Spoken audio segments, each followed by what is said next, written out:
Good day, everyone. My name is Kendall Reap, and welcome to this episode of WOOX Garage. Today I would like to take the time to tell you some of the features of our Furiosa rifle chassis. It is constructed of 661 milled aluminum and wood furniture. It comes in two finishes right now. We have our natural American walnut finish, as well as our midnight black you can see here. In the future there will be other finishes available.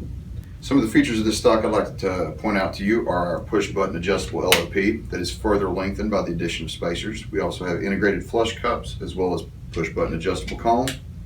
We have a rear Picatinny rail for a bag rider or monopod.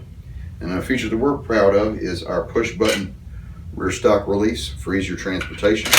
We also have MLOK rails all over the front for further customization. Right now we are compatible with the Remington 700 short and long action as well as the Sauer 100, but starting March 2020 we will be compatible with another platform every 3 months thereafter.